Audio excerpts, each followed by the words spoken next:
আসসালামু আলাইকুম। আপনারা দেখছেন বার্ডস লাভার্স চ্যানেল। আমি মোহাম্মদ ইমন চলে আসলাম আজকে নতুন আরও একটি ভিডিও নিয়ে। আমরা আজকে আমাদের ভিডিওতে দেখাবো আমাদের মুরগিগুলা কয়টা ডিম নিয়ে বসে আছে। আমাদের যে কুচ্চা হয়েছিল যে মুরগিটা, আর আমাদের এই কালো মুরগিটাও কুচ্চা হয়ে গেছে, এই বড় মুরগিটা, ওটাও আমরা ইনশাল্লাহ বসাবো। তো আজকে আমরা দেখব আমাদের মুরগিটা কয়টা ডিম নিয়ে বসে আছে। আমরা এখন পর্যন্ত নিজেরা দেখি নাই, আমি নিজে দেখি নাই, সত্যি বলছি। আমি আজকে দেখবো এবং আপনাদেরও দেখাবো। এই দেখুন আমাদের মুরগিটা কত সুন্দর কুচ্চা মুরগি বসে আছে, তার নিচে কয়টা ডিম। সুবহানাল্লাহ, মাশাল্লাহ। এখানে আমরা দেখতে পাচ্ছি ওইদিকে আছে 4টা, 5টা, 3টা, 8টা ডিম নিয়ে বসে আছে সে। তুমি একটু রেস্ট করে, 8টা 9টা, 8-9টার মতো ডিম নিয়ে বসে আছে। তুমি কিছু খাবা না? সে কিছু খায় নাই, তাকে একটু নামাই দিব আমরা। সে কিছু খায় নাই কিন্তু নামতে চাচ্ছে না। দেখুন আসলে তার বাচ্চাদের সে কত আদর করে। নামো নামো বাবু, তুমি একটু খেয়ে আসো। একটু খাওয়া দাওয়ার পরে আমরা আবার সে পরবর্তী স্থানে সে অবশ্যই চলে যাবে, আমরা জানি। এখানে আমরা টোটাল এখন ভালো মতো দেখবো কয়টা ডিম আছে।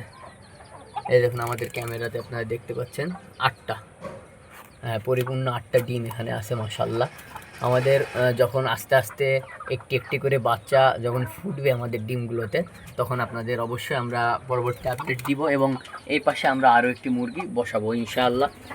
আমাদের মুরগিগুলো কিন্তু মাশাল্লাহ খুবই সুন্দর। এই যে পানি খাইতেছে, সে মাত্র নেমে পানি খাইতেছে। আপনাদের আমি দেখানোর চেষ্টা করছি যে দেখুন, সে আজকে খাওয়ার জন্য নামেই নাই। এত পরিমাণ সে ডিমগুলোকে আসলে সে তাওয়া দিতেছে, বা সে এত পরিমাণ ভালোবাসে যে একবারও খাবার প্রয়োজন মনে করেনি। কিন্তু আপনারা চেষ্টা করবেন আপনাদের যে মুরগি ডিম নিয়ে বসে থাকবে, সে মুরগিকে অন্তত দিনে একবার হলে খাবার খাওয়ানো। সে বেশি কেয়ারিংয়ের কারণে যদি অনেক সময় না নামে, মুরগিটা দেখা যাবে অনেক টায়ার্ড হয়ে যাবে।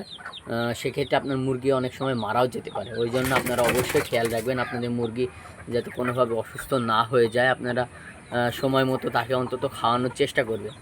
অনেক সময় হয় যে অনেক মুরগি আছে আপনারা ছেড়ে দেন কিন্তু খায় না, কিছুই খেতে চায় না সে। সেক্ষেত্রে আপনারা যেটা করতে পারেন, যে আটা, যেটা রুটি বানানোর জন্য আমরা দেশি ময়দা যেটা আমরা মাখিয়ে থাকি বা ডো বানিয়ে থাকি, ওটা আপনারা কিছু অংশ মুখে হাত দিয়ে ধরে মুখে খাইয়ে দিতে পারেন। সেক্ষেত্রে দেখা যাবে আপনার মুরগিটা একটু হলেও খাবারের একটি হবে। আজকের মতো আমাদের ভিডিও এই পর্যন্তই। পরবর্তী ভিডিও দেখার জন্য অবশ্যই আমন্ত্রণ রইল। ভালো থাকবেন, সুস্থ থাকবেন। আমাদের ভিডিওগুলো যদি ভালো লাগে অবশ্যই চ্যানেলটি সাবস্ক্রাইব করবেন। আসসালামু আলাইকুম।